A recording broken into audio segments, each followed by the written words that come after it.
दोस्तों, चंद्रयान की एक तो पूरे देशवासियों को बहुत बहुत मुबारकबाद।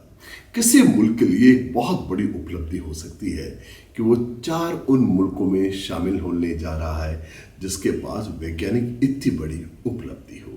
पर जब चंद्रयान की हम बात करते हैं तो हमें उस बुनियाद की भी बात करनी पड़ेगी जिस बुनियाद के चलते आज हम इस सफलता की तरफ बढ़ रहे हैं। क्योंकि हर सफलता के पीछे बहुत सारे सोपान होते हैं, स्टेप्स होते हैं, और उन स्टेप से 2-4 हुए बिना वो सफलता नहीं मिलती। मगर बहुधा हमारी एक आदत होती है कि जब हम कंगूरों की तारीफ करने लगते हैं तो उस नींव की ईंट को भूल जाते हैं जिसकी बुनियाद के ऊपर ये इतनी शानदार, इतनी सुनहरी इमारत खड़ी होती है। तो दोस्तों, जहाँ तक भारत के अंतरिक्ष प्रोग्राम की बात करें तो हमें इसको बहुत पीछे की तरफ जाना पड़ेगा। 1962 के अंदर 1962 के अंदर पंडित जवाहरलाल नेहरू से विक्रम साराभाई मिलते हैं और 62 के अंदर वजूद में आती है इकोस्पार। ये इकोस्पार इसरो से पहले वाली एक एजेंसी, छोटी सी एजेंसी बनती है, बिना संसाधनों वाली एजेंसी। और आप आपके ताज्जुब करेंगे कि शुरू में तो जो पहला इन्होंने लॉन्च किया, उस लॉन्च को ले जाने के लिए इनके पास व्हीकल भी नहीं था। साइकिल के लगे इसके पीछे उसको लेके गए।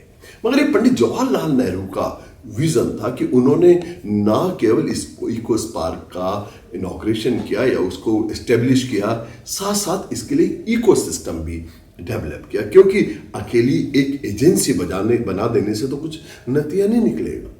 क्योंकि अगर आप पाकिस्तान की बात करें तो उससे 1 साल पहले सुपार को बनाया गया था, यानी 62 के अंदर भारत का अंतरिक्ष प्रोग्राम चालू हुआ और उससे 1 साल पहले पाकिस्तान का भी अंतरिक्ष प्रोग्राम चालू हुआ।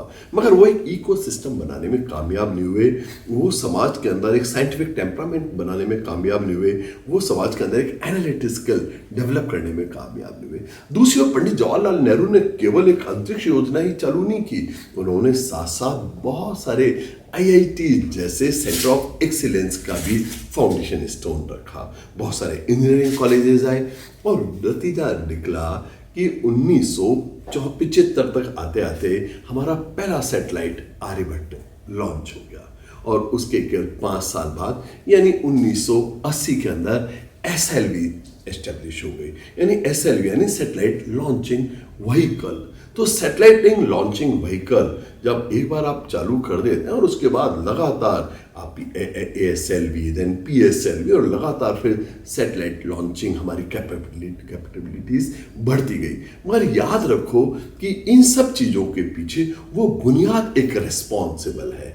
तो अगर आज हम जब चंद्रयान की देश को बधाई दे रहे हैं तो हमें उस टाइम जरूर से उन लोगों को भी याद करना होगा, विक्रम साराभाई को याद करना होगा, सतीश धवन जैसे लोगों को याद करना पड़ेगा, और हमें याद करना पड़ेगा पंडित जवाहरलाल नेहरू को, जिनकी ये एक बहुत बड़ा विजन था। उन्होंने एक रोड मैप देखा, एक सपना देखा, और उस सपने के साथ साथ उन्होंने उस सपने को साकार करने के लिए पूरे देश के अंदर एक साइंटिफिक टेम्परामेंट भी डेवलप करने की कोशिश की, एक एनालिटिकल स्किल्स लोगों के अंदर डेवलप करने की कोशिश की, और लोगों के अंदर एक वो फॉरवर्ड लुकिंग, एक महत्वाकांक्षी, एक देश को एक सपना दे दिया।